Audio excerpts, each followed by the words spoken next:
भगवान श्री कृष्ण कहते हैं, शादी के बाद ये 3 बातें कभी न भूलें। शादी एक पवित्र बंधन है जो केवल 2 इंसानों का रिश्ता नहीं बल्कि 2 आत्माओं का गहरा मेल होता है। भगवान श्री कृष्ण कहते हैं कि वैवाहिक जीवन में सफलता और स्थिरता के लिए कुछ बातें हमेशा याद रखनी चाहिए।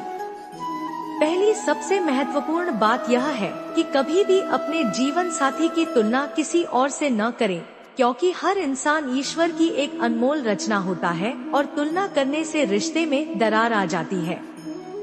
जब हम अपने साथी को किसी और से तुलना करने लगते हैं तो प्रेम की जगह दूरियां बढ़ती हैं और विश्वास कमजोर पड़ता है। दूसरी बात यह है कि गुस्से में लिए गए फैसले या बोले गए शब्द अक्सर पूरे जीवन के लिए दुखद परिणाम लेकर आते हैं। इसलिए अगर कभी भी आप क्रोध में हो तो तुरंत प्रतिक्रिया न दें, थोड़ा ठंडा दिमाग लगाएं, शांत रहें और फिर बात करें। इससे रिश्ते में गलतफहमियों और झगड़ों की संभावना कम हो जाती है।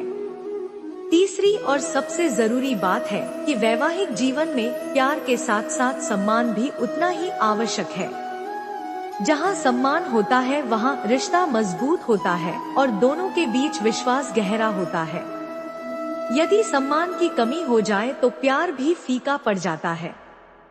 श्री कृष्ण और रुक्मिणी जी का रिश्ता इसका सबसे सुंदर उदाहरण है, क्योंकि उन्होंने एक दूसरे का सम्मान करते हुए अपने जीवन को सफल बनाया। शादी के बाद हम अक्सर छोटी छोटी बातों को नजरअंदाज कर देते हैं, लेकिन यही बातें रिश्ते की नींव होती हैं। इसलिए यदि आप चाहते हैं कि आपका वैवाहिक जीवन प्रेमपूर्ण, खुशहाल और स्थायी हो, तो इन 3 बातों को अपने दिल और दिमाग में हमेशा बनाए रखें। अपने साथी की अच्छाइयों को समझें और उनकी गलतियों को सहनशीलता से देखें। रिश्ते को मजबूत बनाने के लिए संवाद करना, एक दूसरे की सुनना और समझना भी बहुत जरूरी है। याद रखें, शादी सिर्फ प्यार जताने का नाम नहीं, बल्कि साथ निभाने, समझने और सम्मान देने का नाम है। जब तक ये बातें आपके दिल में रहेंगी तब तक आपका रिश्ता हर परेशानी को पार कर सकता है। इसलिए आज ही अपने जीवन साथी के साथ इस नए संकल्प को लें कि आप हमेशा प्रेम, सम्मान और धैर्य के साथ अपने रिश्ते को संजोएंगे।